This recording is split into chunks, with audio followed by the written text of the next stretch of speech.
মাছ বানিয়েছিল ভোলা মাছের ঝাল, আর ভোলা মাছের ঝাল আমি আবার খাই না, তাই নিজের রান্না নিজেকেই করতে হলো।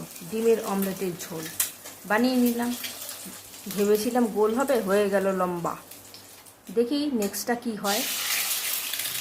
যাক, গোল হয়েছে তাহলে ফাইনালি। তারপর দিয়ে দিলাম শুকনো লঙ্কা, দিয়ে দিলাম জিরে, তারপর দিলাম হচ্ছে পেঁয়াজ, দিয়ে ভালো করে নেড়ে চেড়ে নিলাম।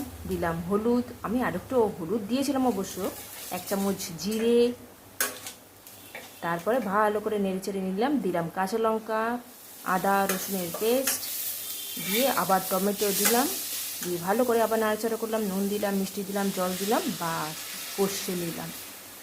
আমার রান্না প্রায় রেডি হয়ে গেছে। ঝোল মাখা মাখা, ডিমটাও দিয়ে দিলাম। রান্নাটা কিন্তু তবে ভালোই হয়েছিল, আমি এত খারাপ রান্না করি না। আজকের মতো আসি তাহলে।